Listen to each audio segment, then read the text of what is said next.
So what do Dwayne Allman, Jimmy Page, Billy Gibbons, and Joe Bonamassa all have in common? Well, it's not just that they play or played Les Pauls, but it's also this. See how the strings are wrapped over the top of the tailpiece here rather than going through it like normal? Well, this is called top wrapping. Top wrapping is one of the oldest tricks in the book for Gibson players, and if you go back and look at a lot of old pictures of the classic rock stars playing Les Pauls, then you'll notice that a lot of them top wrapped. But why? Well, the typical rationale is that it increases sustain, improves your tone, and makes the strings feel slinkier by reducing their tension so you can bend easier. So that's what people say top wrapping does, but does it really make a difference? Well, that's what we're going to explore in today's video. We're going to talk about the pros and cons of top wrapping, how it works. We're going to do a little comparison between top wrapping and standard stringing through with a tune-o-matic bridge. And I'm going to go into the reasons why I personally top wrap. So hopefully by the end of this video, you can decide for yourself whether it's worth it to do this on your guitar. So let's get into it.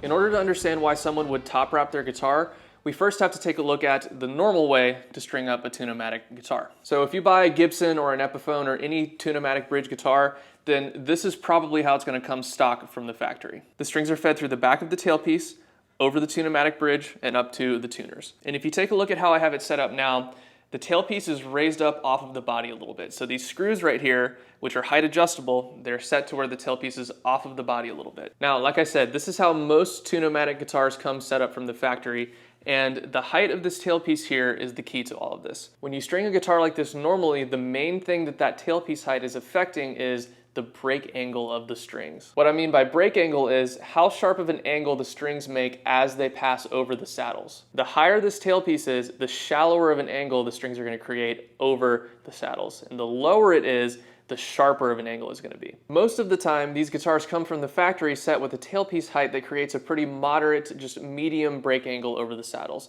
Not too shallow and not too steep. But what happens when you either raise the height of the tailpiece to create a shallower angle or lower the height of the tailpiece to create a sharper angle? First, let's take a look at it with the tailpiece slammed all the way to the body with the adjustment screws screwed all the way in. This is going to do a few things.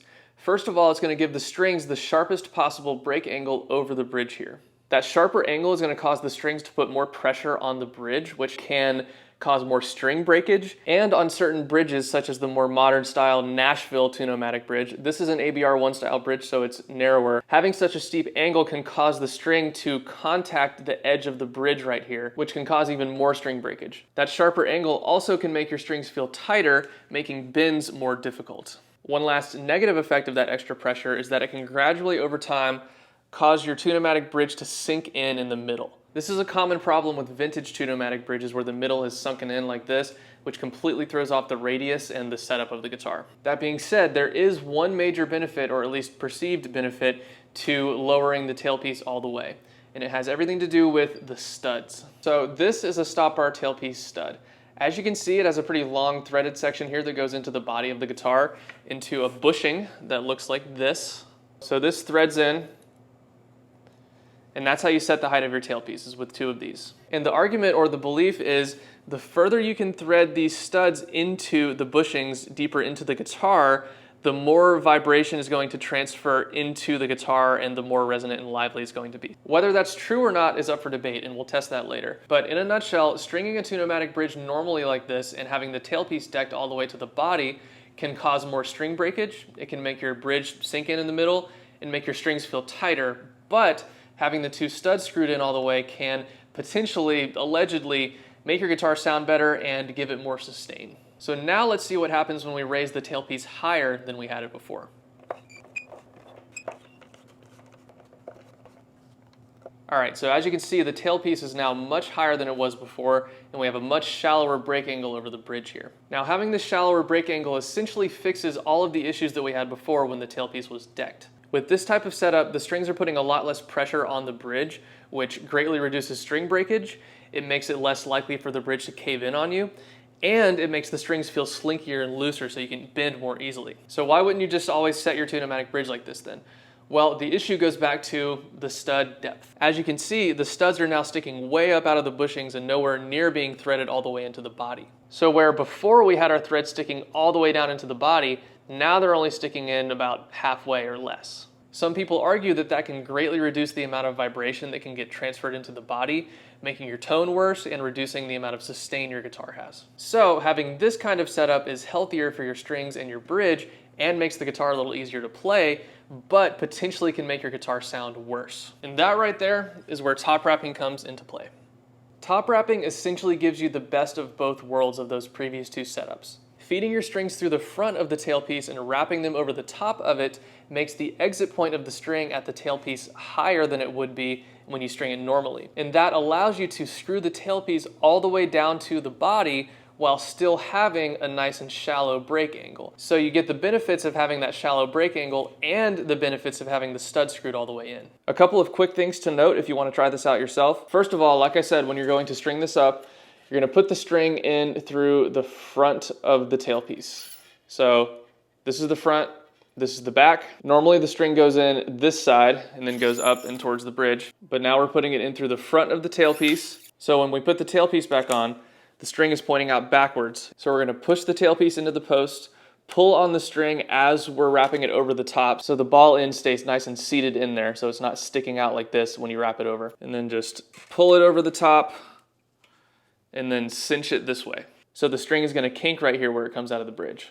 And then from there, you just string it up the same way you would normally. The other thing to note when you top wrap is you pretty much always have to screw the tailpiece all the way down. If your tailpiece was raised up before and you just leave it like that when you go to top wrap, then you're probably going to end up with too shallow of a break angle like this. While there are benefits to having a shallower break angle in general, having too shallow of one can cause buzzing and rattling at the bridge and can make it easy to accidentally push the strings off of the saddles while you're playing. So make sure you always screw the tailpiece all the way down to the body when you're top wrapping. So that's the rationale behind top wrapping. But does it actually work, or is it just guitar pseudoscience? Well, that's what we're going to test now. So it's a couple hours later, hence the lighting change. I had to stop recording because they started mowing the lawn right outside my apartment building, so that's fun. But anyways, how I'm going to do this test is I'm going to take these strings off because they're pretty old and dead, put a brand new set of these on there, strung up normally, play some stuff, take those strings off, put a new pack of the same strings on here strung top wrapped, and play the same stuff. So hopefully between playing the same things and having two fresh packs of the same strings, we'll have some consistency with this test. When it comes to the normal strung part of the test, I'm going to do it with both the tailpiece raised up high and with it decked all the way to the body. So we can compare those two setups to each other and compare them both to the top wrapped setup. So let's do it.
All right, before we go on, real quick, go ahead and pause the video, and down in the comments below, let me know what you thought of that comparison.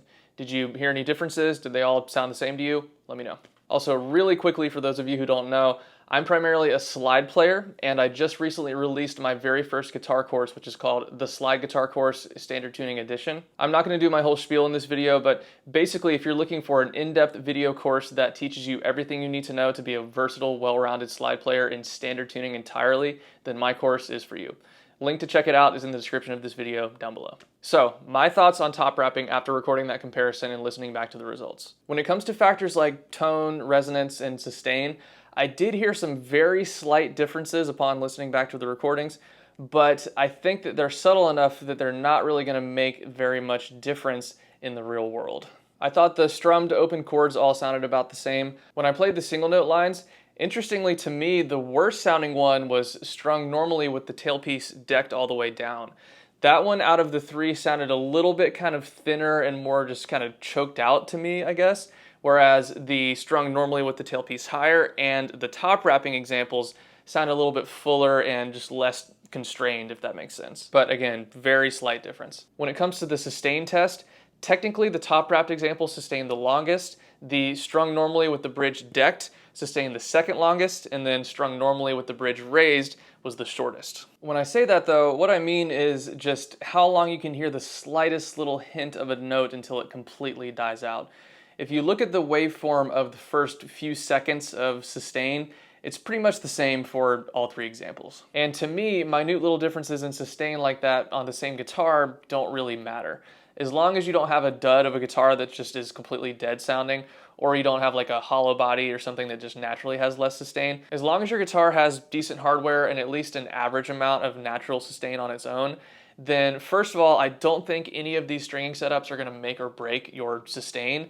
And I think your amp and any overdrive or compression that you use is going to cover the majority of the actual real-world practical sustain that you need when playing songs. So yeah, when it comes to tone and sustain, I don't think top wrapping is going to change your life. It's a very subtle difference. When it comes to the slinkiness or bendability of the strings, I know I didn't show it in the comparison, but in between recording I tested it out, and surprisingly I did not feel a difference at all. Even between having it strung normally with the tailpiece decked all the way down with the sharp break angle and top wrapping with the shallow break angle, I still couldn't really feel a difference in slinkiness. I really thought I was going to feel a difference there, especially because I've been top wrapping for a long time, so I thought once I strung it normally and decked the tailpiece all the way down that it would feel noticeably tighter, but it didn't. I personally feel a much bigger difference in bendability when I polish my frets after I haven't polished them in a while. So if, at least to me, it makes almost no difference in tone, sustain, or playability,